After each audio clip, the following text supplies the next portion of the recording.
Halo semuanya, selamat datang di channel YouTube Dialog Malam Suro. Kembali lagi di segmen Backstage. Ya. Kali ini segmen ini spesial nih ya. Spesial kita sekarang lagi ada di Kota Pati.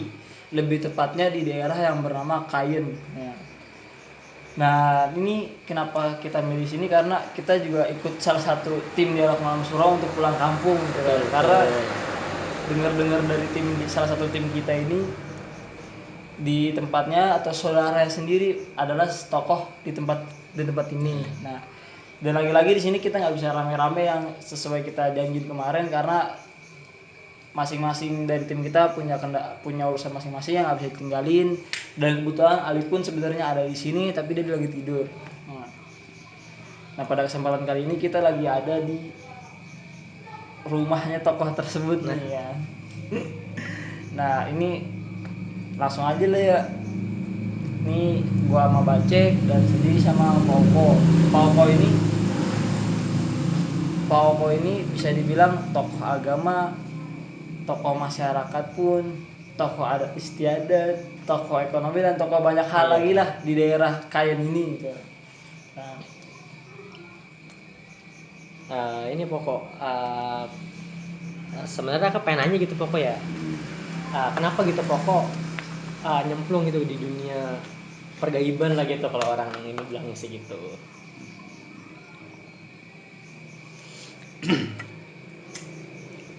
Kalau dibilang nyemplung sih mah enggak ya. Karena dunia kegaiban itu dunia tabu. Dunia tabu, metafisika yang tidak bisa dilihat dengan kasat mata. Intinya melihatnya itu dengan hati, pikiran, larinya ke mata. Sebetulnya kalau dibilang untuk terjun di dunia kegaiban memang enggak juga. Ini hanya menjadi sebuah pengalaman. Pengalaman mungkin Allah berkehendak untuk kita bisa melihat sebuah tabu kegaiban. Nyemplung sendiri mah enggak sih. Berarti bisa dibilang ini pokok nggak nyemplung tapi emang pengen belajar gitu pokoknya. Iya, dulu cerita ya. Dulu dari kecil dari kecil kita mungkin kalau enggak salah itu kelas 2 madrasah ibtidaiyah. Itu kita sudah bisa melihat namanya perwujudan atau penampakan kalau orang bilang itu. Kalau wujud dari aslinya jin itu kan api. Penampakan dari jin itu kita udah bisa melihat waktu umur 8 tahun. Ya 8 tahun pas 2 itu madrasah tidak udah bisa melihat itu. Tapi waktu itu ada kendala, kita sekolah larinya bukan di background agama lagi. Kita mulai larinya di SLTP Sekolah umum ya. Sekolah umum, bukan sekolah di agamis lagi. bukan di masalah agama di madrasah atau sanawiyah lah ya zaman sekarang. Enggak, larinya ke situ. Lari terus kita pergi, kita lulus SLTP itu. Kita bukan mencari istilahnya memperdalam masalah apa ya, batinnya bukan. Kita hanya mencari sebuah pengalaman di mana keluarga kita yang dulu istilahnya mentah masalah agama, kita pengen belajar untuk membimbing sebuah keluarga menjadi yang lebih matang lagi masalah agama itu. Tapi atas ridho Allah, alhamdulillah kita dikasih tahu seorang guru yang sangat istimewa dari sana. Bimbinglah kita lari ke arah batiniah, ke arah sebuah keilmuan.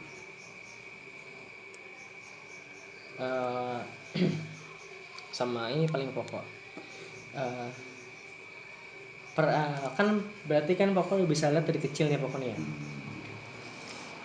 Gimana tuh rasanya pertama kali lihat perwujudan seperti itu tuh?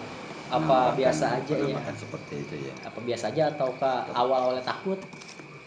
Kalau dibilang takut mah enggak ya. Kalau yang namanya penampakan itu kalau Kalau orang kecil sendiri itu perwujudan sama kayak manusia biasa pada umumnya, tapi lambat laun itu menjadi penampakan yang sangat menyeramkan. Itu aja, kita mungkin Allah menguji kita itu kan dengan seberapa sih keimanan kita. Iya. Kita diuji itu dulu waktu melihat pertama-tama ya manusia pada umumnya sama, paling rambutnya panjang lah gitu, kayak manusia nggak seperti orang-orang kira terus ketemu hantu ini. Iya. Nggak seperti itu. Oh berarti di masa kecilnya Poko ini dulu ngelihat hal-hal penampakan yang bisa, yang lihat penampakan itu kayak bukan ngeliat penampakan ya, tapi kayak Iya, ya kan kayak itu lihat manusia pada umumnya. sewajarnya gitu ya. Berkata begini, contoh kita dulu itu pernah dilihatin kalau orang sini itu mbah ya, mbah kita. Tapi mbah kita masih hidup waktu itu. Kayak dia mau apa ya, mau ke kali gitu. Kalau waktu dulu kalau di daerah sini itu jarang yang punya WC mah jarang. Dia apa? Dia mau BAB-nya atau mau mandinya itu di kali semuanya. Kita kalau subuh atau apa itu ke kali, kalau malam ke kali itu pernah melihat itu kayak seperti nenek saya itu jalan mau ke kali gitu aja dulu. Nah, kan banyak di pokoknya yang dibilang tuh kayak jin itu kan bertanduk gitu loh. Jin itu kan punya tanduk. Nah, banyak orang-orang juga ngeliatnya kayak gimana ya? Itu gimana tuh penafsiran pokok tuh, kenapa ada makhluk yang kayak bertanduk gitu loh? Oh gitu. Iya. Kalau penafsiran saya, yang namanya makhluk bertanduk itu dia usia, faktor dari usia. Kenapa kadangkala kita melihat itu seperti kerbau, dia ada tanduknya di kepala. Untuk penampakannya itu sebetulnya faktor usia. Semakin usia dari kegoiban itu, dari bangsanya jin itu tua, penampakannya itu pasti bertanduk. Karena apa? Kalau istilah simbol itu kepala suku gitu. Oh. Kalau pengen tahu, kepala suku dia semakin umurnya ribuan tahun semakin panjang dia punya tanduk itu. Secara simbolis Iya. Dia pasti giginya pasti keluar taring. Karena itu secara simbolis kegoiban atau penampakan dari sebuah jin itu sendiri itu faktor usia. Bukan semua jin itu terus punya tanduk, nggak bisa seperti itu. Kalau usianya masih muda dia nggak bisa. Biarpun jin itu bisa berubah 1000 wujud, karena kodrat dari jin itu ada tahapan, ada tingkatan. Kalau dia menyalahi peraturan, ya bangsanya mungkin tidak boleh sebangsa dia. Wah, ini juga ya ternyata ya. Nah tapi kan tadi kan serem-serem tuh yang dibahas itu ya, yang bertanduk. Cuman pengalaman Poko ada yang lucu gak nih mengenai hal-hal yang penampakan atau kehidupan gitu?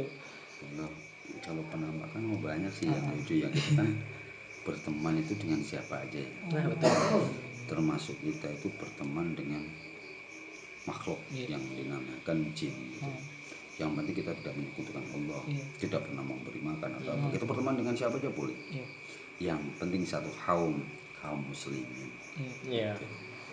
Boleh, nggak apa-apa. Kalau pengalaman lucu banyak, kita pernah istilahnya apa ya, dulu saya pernah ketemu dengan jin itu yang pernah kita buang untuk ngaji di daerah yang semalam kita ziarah itu. Oh iya. Itu ketemu dengan saya. Itu sekarang dia kata apa ya, saya sekarang udah pinter ngaji. Itu ya ada, kita ngobrol biasa. Iya, banyak sih hal kelucuan dalam hal kegoiban itu.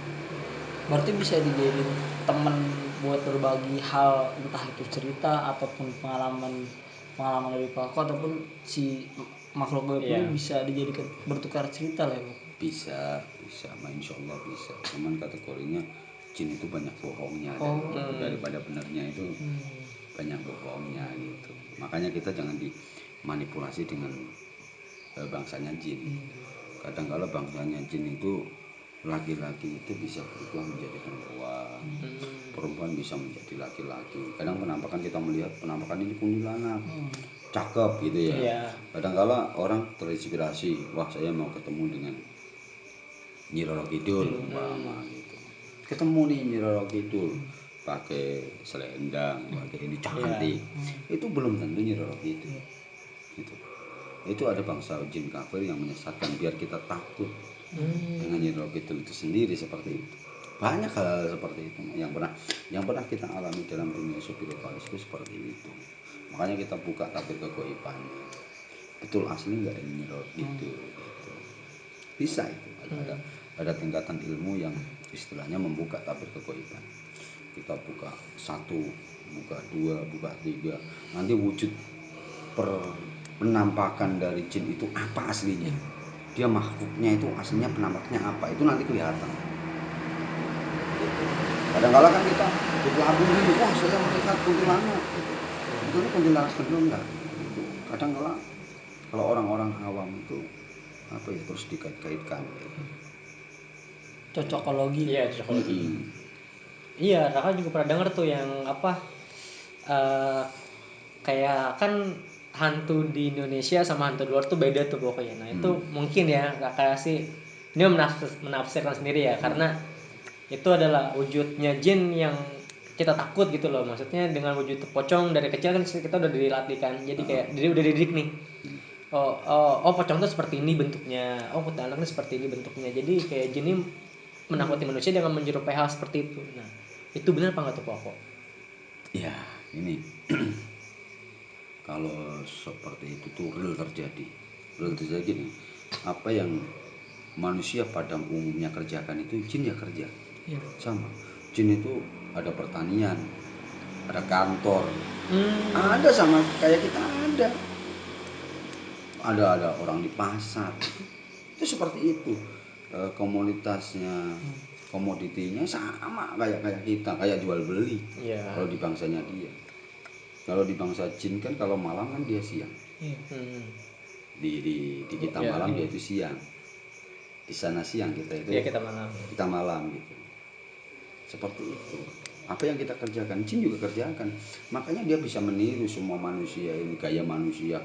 Oh manusia tak terinspirasi takutnya itu dengan orang yang istilahnya habis tabrakan, yang mukanya hancur, terinspirasi. Tapi tergantung keimanan ketakwaan kita kepada Allah. Menyukai. Kita hanya boleh takut hanya kepada Allah. Enggak usah takut dengan hal seperti itu. Berarti ada kastanya gitu Koko ya? Ada kastanya itu. Kadang-kala kan ada yang istilahnya orang itu salah penafsiran dalam hal kehidupan itu. Dalam pengalaman saya pribadi ya. Kadang ini kita contoh terkecil orang kecelakaan. Orang kecelakaan itu terus mungkin ada 1-2 orang yang mendengar orang ini nangis lah ya. Melihat dia duduk di situ, nangis di situ, menemui seseorang. Sebetulnya itu bukan seperti itu. Ruh itu sudah dikotak oleh Allah karena bukti suci, nggak bisa dikeluar. Yang bisa adalah jin khorin dengan jin kafir, gitu.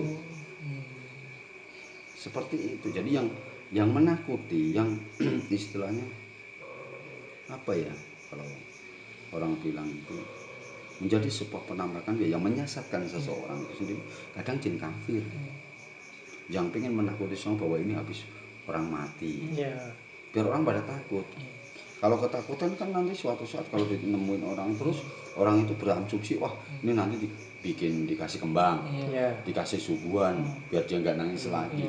Itu seperti itu yang salah dalam proses dari kegoiban itu salah. Namanya kita memuja nanti akhirnya nagih nanti suatu saat itu. Jadi kayak ritual-ritual gini nih pokoknya nih. Ritual-ritual Jogja kan kayak gitu tuh kok, kayak ngasih serahan ke laut gitu loh. Nah itu gimana tuh dalam adat istiadatnya tuh? Apakah itu dikategorikan sebagai ini apa, persugihan kah, atau menghormati leluhur yang ada di situ? Sebetulnya kalau dibilang apa pesugihan ya? Iya betul. Ya enggak juga. Dibilang menghormati leluhur ya bukan caranya seperti itu. Leluhur itu enggak sebetulnya enggak sejahat cinta. Dia butuhnya hanya doa. Itu kan mungkin dulu itu adat istiadatnya seperti itu kalau di orang-orang Jogja mah. Ya itu tadi kembalinya ke lagi kita ke jin lagi. Masalahnya begini, kadang kita terasumsi itu wah Nyi Roro Kidul ngamuk. Ya, istilahnya seperti itu. Nanti gimana nggak ngamuk? Oh nanti ada orang yang istilahnya kesurupan lah ya, dikasih apa ya, petunjuk. nanti kamu buang ini dan buang ini, itu kan bangsanya jin. Itu makanannya jin. Nah, suatu saat jin ini lapar, ya pasti minta lagi. Kayak kita lagi ngobrol seperti ini, ada jin yang datang, itu ada mendengarkan. Bahasa Tangerangnya mah kepo lah gitu. Iya, karena apa? Bangsanya jin itu sensitif. Dia peka. Jauh pun dia peka. Peka sekali. Walaupun diomongin dari jauh sekalipun. Iya, sekalipun itu dia udah peka, lebih peka daripada manusia itu bangsanya jin. Tapi kan Pak Cip pernah dengar ya, ketika kita punya rasa takut gitu terhadap jin lah katakanlah, Iya. dan jin ini semakin suka, apakah ketika kita punya rasa takut di dalam diri kita itu menjadikan sebuah energi yang bisa dikonsumsi oleh jin itu Pak? Iya. Itu bisa tuh. Bisa. Itu karena gini, karena semakin kita takut, semakin kita daya tahan tubuh kita itu lemah. Semakin dingin itu diserap daya energi untuk jin, kekuatannya lebih besar. Dia tahu tataran manusia yang takut dengan dia sama yang tidak, itu dia tahu. Gitu. Jin, bangsanya jin. Bangsa dari jin sendiri itu, kalau kita takut beneran, dia itu tidak pernah menampakkan dirinya. Tapi kalau kita setengah-setengah, itu biasa bisa menampakkan diri. Makanya kalau ada yang orang ketakutan bener-bener ini ya, nggak pernah yang namanya orang takut bener itu melihat jin, itu jarang sekali, 1001. Karena apa? Dia tahu energinya udah keserap dulu. Ngapain kita istilahnya, kalau bangsanya manusia itu ngapain kita istilah menampakkan diri? Karena menampakkan diri baginya jin itu sudah suatu musibah bagi jin itu. Iya. Gitu. Kalau orang Jawa itu namanya kemenusan. Kemenusan itu dia sembunyi tapi manusia bisa melihat. Berarti itu tanpa faktor manusia itu punya ini ya, punya apa? Iya, punya pandangan supranatural. Itu namanya kemanusan. Gitu. Sebetulnya jin apa ya, menampakkan diri itu sebenarnya dia takut. Paling dia mendengarkan yang sebuah suara-suara gitu. Ataupun hawa yang berbeda. Hawa yang berbeda. Karena apa? Setiap kategori jin yang bisa menyentuh barang, istilahnya barang kayak gelas seperti ini, itu kekuatannya, dimensinya itu besar. Dia bisa menyentuh barang benda mati yang ada di alam ini ya, alam nyata, itu dimensinya besar, kekuatannya lebih besar. Dia mempunyai kekuatan sangat besar sekali kalau dia bisa menyentuh, bisa menggerakkan, itu besar. Karena apa? Bukan bangsanya dia tapi bisa disentuh. Itu besar kekuatannya. Bukan dunia dia tapi dia bisa sentuh. Dia sentuh. Kekuatannya besar. Berarti itu kekuatan itu ngaruh juga buat kasta si jin-jinnya ini ya? Pastinya seperti itu. Makanya tadi saya udah ulang lagi. Semakin dia bisa menyentuh, semakin kekuatannya itu besar. Itu biasanya dia mempunyai apa? Anak buah. Anak buah biasanya seperti itu. Anak buah yang istilahnya bisa diperbudak lah. Nah, untuk mencapai kekuatan yang besar ini biasanya jin itu melakukan apa ya pokoknya? Ini jin itu kategorinya itu dulu, kalau bangsa orang-orang kafir dulu kan pernah yang namanya etika, atau istilahnya itu tafakur, itu yang istilahnya perdukunan zaman dulu, yang istilahnya dia bisa menentukan bangsanya jin, yaitu jin dikasih makan si tuanya meninggal. Itu dari situ berkembang tuh dia tuh. Iya, berkembang. Berkembangnya secara independen tuh sendiri. Betul. Gitu. Jin dia punya tuannya kan biasa mengasih makan itu ya, darah ataupun apa, itu nanti tuannya meninggal, dia kan liar itu sudah liar, beradaptasi dengan lingkungan. Karena dia kalau orang bilang itu udah kenyang dulu, udah nggak lapar lagi, istilahnya preman lah kalau manusia pada umumnya. Ya itu kan pada takut. Jadi ikut nama dia itu. Banyak hal-hal seperti itu. Makanya kadang orang salah penafsiran, salah tafsir. Dalam hal kebaikan salah tafsir. Berarti itu ibaratnya pas dikasih makan itu yang dikasih darah tuh di luar syariat Islam ya pokoknya. Itu sudah istilahnya kita menyebutkan Allah, itu ya laknatullah. Kita udah menjadi istilahnya orang-orang musyrik, syirik. Gitu. Sama ini nih pokoknya nih, kan setiap kita berapa, kita udah syuting berapa sih kemarin tuh? Ketujuh ya, kita Ketujuh udah gitu. masuk ketujuh ya. Nah, ada di beberapa episode nih kita nih selalu ditantang nih pokoknya nih, selalu tantang sama Jin nih. Jadi kayak kita nih dites sama dia nih. Nah, menurut Poko nih apa yang harus kita lakukan? Apa kita harus balik ngelawan atau kita harus jaga jarak sama dia atau gimana nih Poko? Di tes yang bagaimana? Jadi kayak dia nih menunjukkan wibawa dia nih tinggi, jadi dia tuh selalu kalau mau diajak komunikasi itu selalu nolak. Nah, maunya tuh kayak Berantem aja berantem jadi lah. kayak kita yang harus nunduk gitu loh, kan sedangkan kan kasta manusia itu kan lebih tinggi daripada jin kan. Nah untuk itu makanya kan kita tuh selalu berhadapannya dengan hal seperti itu sebenarnya. Gitu, yang istilahnya kita ini ya, itu bahasa kasar seperti itu kan bahasa mediumisasi ya. Iya. Ya betul. Iya, Ya. bahasa mediumisasi. Ya kalau kita mediumisasi, ya maaf beribu maaf, kita bisa memediumisasi seseorang kan berarti kasta dari jin itu kalah sama kita. Ngapain kita takut? Gitu loh. Ya. Ya nggak usah takut. Dia bentak ya kita ikut bentak. Karena bangsanya jin itu bangsa gertak namanya. Modal gertak doang Iya, jadi. yang kemarin kita pernah jalankan itu kan, Ya. dia omongannya keras. Itu, ya seperti itu. Gitu. Iya, dia tahu karena tataran jin sendiri itu tahu. Ini orang bagaimana, kemampuannya bagaimana, dia bisa mengukur sebetulnya. Dia bisa ukur, menjadi tolak ukur dia sendiri. Ya. Gitu.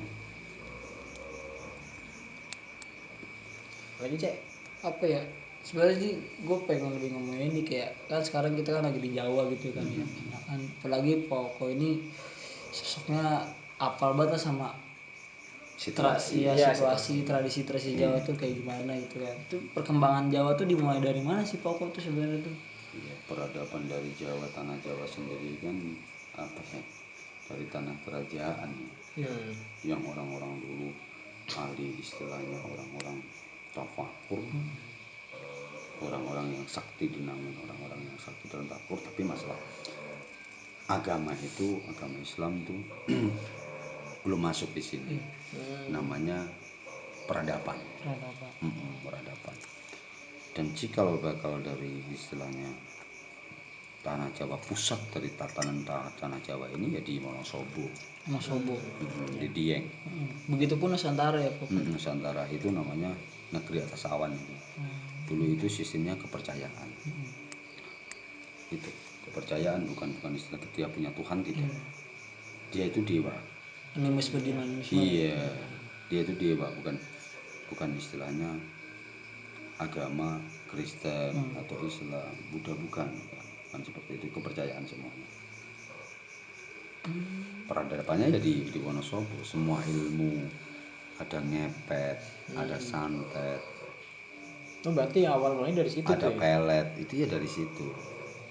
Baik peradaban maupun dari sistem kekuatan goibnya lah ya. Iya. Terus adanya jenglot itu kan dari situ peradabannya. Berarti Wonosobo bisa dikatakan sebagai negara yang maju waktu saat itu ya Poko? Iya, tatanan negara yang sangat maju. Kita dimensinya aja sampai sekarang masih kelihatan. Iya. Tatanan dari istilahnya percandiannya, lokasinya, sakralnya di situ tuh apa ya, betul-betul menjadi sebuah dimensi keguriban yang sangat besar sekali di situ. Ya. Kalau ibarat bahasa Inggrisnya mah transcenter dari peradaban Iya di situ. Nusantara, Iya, Jawa, iya, dan cikal bakal itu benar-benar. semua lah. Iya, seperti itu. Dan ada tatanan kerajaan, ada Singosari, ada Majapahit, ada Kediri. Itu ya dari situ semua. Dari situ semua, bukan dari mana-mana, tidak. Ya. Tatannya di situ. Adalah kan ini ibaratnya yang kita tahu kan Wonosobo tuh jarang dikatakan lah ya sebagai Ya, betul, transcenter betul. dari peradaban Nusantara ya Pak. Ya kadang orang keliru, makanya dulu yang punya teluh ilmu pelet atau ilmu teluh, ilmu santet itu pusatnya di situ, yang pada pinter-pinter di situ.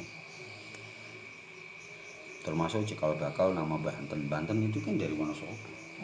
Yang berarti Banten itu kan artinya tumbal. Iya. Ya dari situ, dari transit dari Wonosobo, semuanya dari transit dari Wonosobo.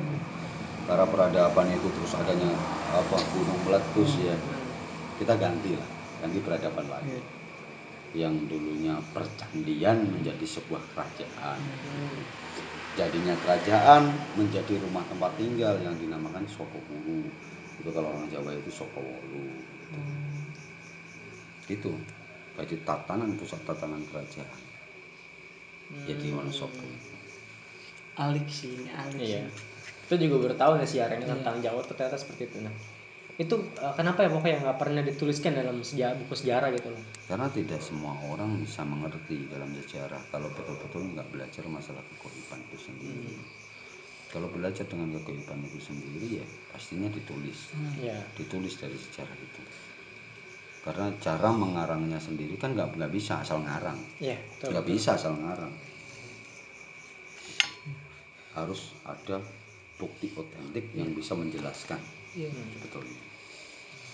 Berarti bisa dikatakan tuh kayak ketika kita orang-orang mau melacak sejarah, ya melacak sejarah yang udah pernah itu nggak cuma dibutuhin ilmu-ilmu kayak arkeologi, Iya. tapi kegoiban juga ini diperlukan ya Pak? Diperlukan, harus karena apa? Kita metafisika itu pasti nanti dikasih tahu. Yang satunya berbohong, satunya nambah lagi. Pada kata 10% lah kita dikasih tahu. Oh peradabannya seperti ini, nanti kita tanya lagi 10% di sini. Nanti kan lama-lama menjadi 100%. Iya. Gitu loh. 10%, 10%, 10% seperti itu. Dikit-dikit menjadi Iya, bukit. nggak mungkin semua sejarah itu dalam bangsa kegoiban sendiri dari bangsanya gini itu menceritakan secara detail, enggak mau dia. Karena apa? Dianya enggak maunya itu enggak mau kehidupan dia itu dikuak oleh manusia. Ditransit ke manusia itu enggak mau. Karena apa? Sifat dari manusia itu sendiri nanti menceritakan ke mulut satu, mulut yang lain gitu. Makanya dia sering menyesatkan itu seperti itu. Transitnya seperti itu kalau bangsa jin. Makanya di situ ada perjanjian. Dari bangsa dia itu ada perjanjian. Enggak boleh semuanya itu dikasih tahu ke manusia. Paling yang penting-penting contoh terkecil, kopi ini rasanya gimana, manis. Ya bikinan kopi itu bagaimana gitu aja seperti itu. Tapi asal muasal kopi itu dari mana? Itu kan nggak dijelaskan. Transitnya seperti itu. Dan itulah mungkin tugas manusia untuk mencari sisanya. Makanya kita mencari 10%, 10%, kadang ya 5%, kadang 2% hanya dikasih tahu. Oh, saya dulunya ini, domisili di sini tahun sekian. Udah nggak mau cerita lagi. Nanti kita tanya lagi, gitu. Kita transit, kita kumpulin bukti otentik yang istilahnya bisa menjelaskan bahwa tanah Jawa itu dulunya bagaimana. Silsilah tanah Jawa kita cari. Kenapa hadir wali di tanah Jawa itu bagaimana? Itu kan sejarah yang bisa meluruskan. Sebelum adanya Wali Songo itu sendiri juga udah ada wali-wali yang dulu. Termasuk Syekh Ibrahim Ibn Abu Bakar Siddiq radhiyallahu anhum, Sayyid Abdul Muthalib Mustafa Al-Ghazali, Syekh Husain Al-Khatri, Syekh Abdurrahman Al-Khatri itu. Termasuk Syekh Sayyid Samsuddin Al-Bakir yang orang Jawa itu kalau bilang Syekh Subakir itu. Tokoh-tokoh yang berpengaruh lah ya. Iya, tokoh-tokoh yang berpengaruh. Gitu. Terus berkembangnya zaman itu tanah Jawa menjadi pusat tataran agama. Gitu. Berarti dulu para wali Songo itu dibentuknya di Pati kan? Bukan di Pati, karena di Samudra Pasai sendiri, tahu Samudra Pasai? Tahu Iya. Samudra Pasai itu di mana? Yang saya tahu sih di Aceh. Aceh ya. Aceh.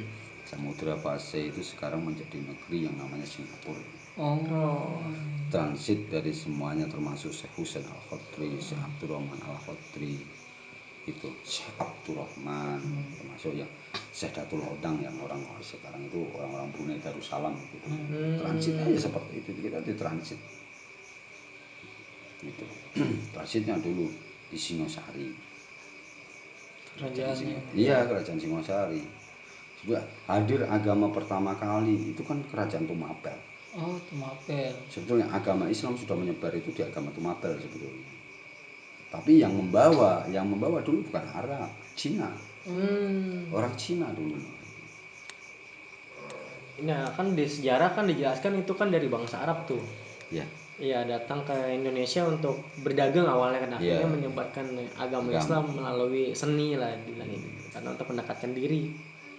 Nah, terus juga gini pokok nih. Aduh gimana ya ngomongnya, jadi grogi juga nih. Iya. Jadi kayak di Pati ini kenapa gitu ya banyak makam-makam Sunan gitu loh, makam-makam pendiri-pendiri tokoh-tokoh agama zaman Iya. dulu gitu. Karena di Pati dulu itu sendiri kan, proses dari Pati sendiri kan proses kebudayaan, proses adat istiadat yang dulu jarang sekali disinggahi orang-orang alim. Intinya susah untuk dimasukin orang-orang alim itu. Pati itu paling susah dulu, karena di Pati itu dulu tempat pembuangan hal kegoiban. Oh. Itu ini sarangnya makhluk halus kalau orang Pati itu. Makanya kalau Pati itu namanya indi. Pati itu artinya indi. Indinya apa gitu? Kalau Pati sendiri sarinya lah intinya. Iya. Itu jadi transit pembuangan, karena Pati sendiri ini dulu itu tanahnya tanah apa ya, banyak rawa. Jadi untuk pembuangan hal goib, transit untuk hal goib. Lah, selama hal goib itu ada, otomatis tokoh agama kan mendekat untuk membuka sesuatu hal di Pati, Iya. menjadikan sebuah pedesaan, perkampungan, menjadi kadipaten. Itu makanya banyak tokoh agama yang berdomisili di Pati. Akhirnya Iya. termasuk keturunannya pendiri Nahdlatul Ulama Mbah Hasyim Asy'ari sendiri itu kan orang-orang Pati. Nah ini nih pokoknya sama dulu kan para Sunan kan ini para wali kan saat datangnya penjajahan kan mereka tuh kan pernah di itu dalam sejarah gitu masuk ke dalam satu goa. Goa itu tembus langsung ke Mekah. Nah itu bener gak sih adanya pokok kayak gitu? Ya enggak, kalau transit dalam sebuah masuk dan sebuah logika ya, kita ngomong logika itu ya enggak ada. Iya, secara logika. Iya, Secara secara logika, logika. kalau mungkin secara kegaiban insya Allah ada. Termasuk itu ada satu petilasan itu Syekh Maulana Muhammad Al-Maghrobi yang ada di Jatinangor Klaten, itu ada yang namanya air yam-yam. Oh, Yang iya. dulu dia pernah itikaf di situ, pernah tafakur di situ, dia lari sampai Makkah Al-Mukarramah. Itu dia tembus sampai ke sana, airnya di bawah tulang menjadi sumber mata air yang dinamakan air yam-yam itu. Ada. Sumur Zam-Zam ya. Iya, itu ada transit seperti itu. Tapi kebenarannya bagaimana kita sendiri wallahu a'lam enggak tahu. Hanya Allah yang tahu gitu. Tapi yang namanya waliullah, seorang wali khusus yang sangat istimewa, diistimewakan oleh Allah, itu mungkin bisa juga. Karena apapun yang wali hendaki itu karena dekatnya kepada Allah, itu insya Allah semuanya doanya dijabah oleh Allah. Apa yang tidak bisa terjadi bisa terjadi. Iya. Terserah Allah. Kun fayakun lah ya. Iya. Pantes aja ya Pati ini emang dari sejarah gitu, nggak heran kalau sekarang sebut 1000 kota 1000 paranormal ya. Iya, 1000 paranormal.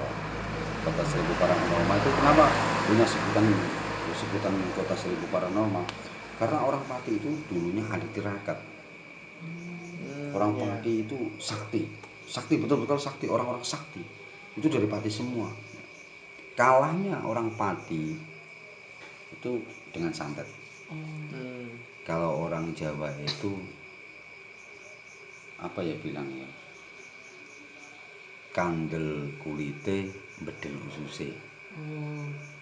Itu kalau ditransit ke bahasa Indonesia, kandel kulitnya tebal kulitnya. Ya. Apa bedel itu apa ya kalau transit itu? Yang kalau ditarik putus itu apa sih? Mudah putus itu. Iya, iya, iya. Nah, itu mudah putus khususnya itu. Karena apa? Kalahnya dengan santet. Oh berarti dia nyerangnya di dalam ya, di fisik Iya, ya? dari dalam bukan langsung. Kalau fisik mah kalah. Iya. Karena di Pati itu dinamakan orang-orang sakti, bukan orang-orang sembarangan. Hanya dijulukin kota 1000 paranormal. 1000 dukun itu di Pati ya. Iya. Bener. Karena apa? Mati satu tumbuh 1000. Iya. Orang Pati itu. Karena orang Pati hobinya itu hobi kegoiban. bahasanya mendekatkan diri kepada Tuhan. Iya. lah ya. Gitu. Nah kan kemarin juga kan kita teman-teman kalau boleh cerita sedikit nih, kita Koko tuh dari kemarin diajakin ziarah ya Koko ya. Nah tempat ziarah ini rata-rata di atas gunung tuh Koko. Kenapa tuh rata-rata tempat ziarah di atas gunung tuh? Begitu para wali ya. Iya para wali khususnya. Sekarang begini, kita ibarat kata ada yang tempat nyaman, kasih contoh dengan tempat yang tidak nyaman. Kalau orang-orang yang suka bermunajat kepada Allah, suka itikaf, suka tafakur itu biasanya mencari tempat yang sepi. Istilahnya gini, saya bilang kita duduk di sini aja dengan suara mobil kira-kira bising nggak? Bising. Kalau kita itikaf, kita tafakur kepada Allah, kira-kira bisa konsentrasi nggak? Nggak bisa. Bagus Tak? juga. Ya makanya dari itu wali itu lebih mendekatkan diri kepada Allah itu di atas gunung. Kenapa? Di gunung itu penyampaian dengan langit itu lebih cepat. Kalau istilah kata seperti itu. Kita doa kita itu diijabah kepada Allah itu karena apa? Kita lebih dekat, menyatu dengan suasana ketenangan, keheningan. Itu makanya para wali milihnya di gunung. Lah di gunung nanti ditransit lagi, dia istilahnya menjadi sebuah pondok pesantren. Gitu. Dia lebih tenang. Dia tahu sejarah. Tahu sejarah gini. Orang hidup itu susah dulu. Kenapa saya bilang susah dulu? Transitnya dia naik turun gunung itu kalau kita sendiri satu kali udah capek ya. Kalau dia berapa kali itu naik turun gitu. Hidup itu ada tangganya, ada prosesnya. Untuk lebih dekat kepada Allah biar kita itu nantinya husnul khotimah itu.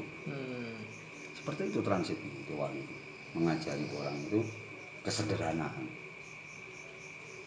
Sederhana yang penuh makna. Iya. Itu kita harus belajar sampai di situ. Apakah udah nyampe naik ke atas gunung? Enggak. Transitnya seperti itu, dia jalan dengan santri-santrinya, dia jalan naik, nanti turun lagi, betapa capeknya hidup itu. Gitu loh. Jadi gimana kita mau ibadah kepada Allah kalau kita tidak pernah merasa bahwa kita itu hina. Gitu. Kita itu makhluk yang paling sempurna, tapi istilahnya gini, tempat salah dan dosa. Maknanya lah Iya. gitu ya. Harus dipahami. Terus kan tadi kan kita udah ngebahas sejarah, terus secara kegoiban, terus kayak mungkin kalau saya pribadi saya percaya dari goiban itu punya pesan moral tersendiri ya. Iya. Menurut Toko nih kayak pesan moral untuk anak-anak muda zaman sekarang nih ya kan. Ya mungkin di ibaratnya sekarang tuh semua akses bisa bisa dicari lah. Iya dengan mudahnya. mudah. Dan jadi itu bisa dibilang pergaulan bebas lah gitu. Maksudnya pergaulan sekarang tuh bebas banget lah pokok. Itu ada pesan-pesan gitu buat teman-teman kita yang masih muda-muda lah gitu. Iya. Ya kalau saya pesan dengan anak muda zaman sekarang ya, tapi istilahnya kita berkarya dengan sesuatu hal yang positif. Yang penting kita jaga tetap keimanan, ketakwaan kita kepada Allah. Gitu. Yang nomor satu bisa meyakinkan diri seseorang adalah sebuah keimanan. Bukan ukuran dari sholatnya. Bukan. Tapi keimanan, keyakinan itu loh yang mahal. Kita hanya boleh yakin kepada Allah Ta'ala, tidak boleh yakin dengan yang lain. Kita percaya adanya gaib, harus percaya, karena itu sebuah keimanan. Kita percaya adanya Allah, ada wujud hitam bakok. Itu harus percaya. Kenapa saya bilang ada wujud, ada yang namanya manusia. Kalau kita mau mencari sesuatu yang positif, kita harus belajar dengan ketauhidan. Ya itu 2 kalimat syahadat. Itu pesan-pesan saya untuk anak muda sekarang ya, tetap berkarya tapi dengan sesuatu hal yang positif. Kita harus percaya adanya gaib. Kalau kita tidak percaya adanya gaib, berarti keimanan kita itu kurang kepada Allah. Karena Allah sendiri itu sebuah gaib, tapi wujud. Gitu loh. Maksudnya seperti itu. Jadi harus percaya. Belajar mencari jati diri. Kalau saya bilang anak-anak muda sekarang itu lupa akan jati dirinya. Lupa. Nggak ngerti dengan jati dirinya itu, saya itu siapa. Kita transit lagi ke belakang kita itu keturunan siapa. itu nggak pernah tahu. Berkaryalah dengan sesuatu hal yang baik gitu. Itu sih yang kebetulan kan juga di sini yang saya dapat pelajaran juga ya Pak ya. Ya. Kayak di sini kan kebetulan banyak pohon-pohon jati ya. Iya. Pohon jati itu kayak ngajarin kita buat cari jati diri kita lah ya Pak. Iya. Benar, itu iya. Terus kayak nah itu buat orang-orang yang nggak percaya sama gaib tuh gimana Nah, iya tuh tuh. pokok. Ya tadi sudah saya bilang lagi, orang-orang yang tidak percaya dengan hal gaib itu keimanan ketakwaannya itu kurang. Iya. Sebetulnya kalau munafik, kalau kita bilang itu istilahnya gini, kita tidak percaya dengan gaib itu munafik. Sebetulnya dia percaya, Tapi dia nggak mau ngakui. tapi tidak mau mengakui. Kalau dia tidak percaya dengan gaib, dia tidak percaya kepada Allah. Padahal dijelaskan di situ bil ghaibi wa yuqimuna sholata wa mimma razaqnahum yunfiqun. Semua kegaiban rezeki gaib, semuanya gaib, ditransit di situ. Tapi kenapa kita masih nggak percaya? Siapa sih yang tahu artinya alif lam mim? Itu siapa? Nggak ada yang tahu kayaknya ya. Gaib nggak? Goib. Ya, dijelaskan di situ hanya Allah yang tahu. Yasin. Itu siapa? Hanya Allah yang tahu. Berarti dari kita sendiri. Kita belajar dari kita sendiri. Kalau istilah kata orang-orang hakikat zaman dulu itu dibilang ragaku Muhammad, nyawaku Gusti Allah. Itu. Makanya syahadatnya matang. Gitu. Iya. Makanya banyak-banyak toreko-toreko zaman dulu, ada toreko Amalia. Itu banyak sekali itu. Toreko Naksobandi dia belajar masalah seperti itu. Orang-orang hakikat dia belajar seperti itu. Baik lagi tadi semuanya ya buat mendekatkan diri kepada Tuhan ya pokoknya. Lagi cek saya mau tanya ini cek. Nah nih pokoknya ini agak melenceng sebenarnya, agak Iya. melenceng sebenarnya. Apa? Nanya nih pokok, ini maaf nih mungkin pertanyaan agak sensitif gitu loh. Pernah gak sih pokok ditantang gitu loh sama, pasti kan ada orang yang nggak seneng dong sama pokok. Nah pernah gak sih ditantang sama dukun lain gitu loh, maksudnya sama paranormal lain gitu, Praktisi lain. lah. praktisi lain. Gitu ya. Perlu diceritakan enggak ya? Mudah-mudahan enggak banyak mudaratnya ya. Iya. Kita hanya berbagi pengalaman ya. Mungkin yang namanya manusia dengan sebuah keirian, sebuah kecemburuan pasti ada. Iya. Pastinya ada. Pasti. Gini, ya saya transit seperti ini.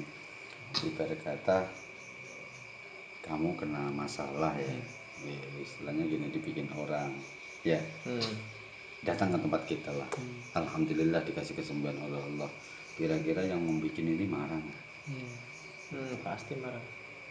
Itu ya akhirnya dendam nggak?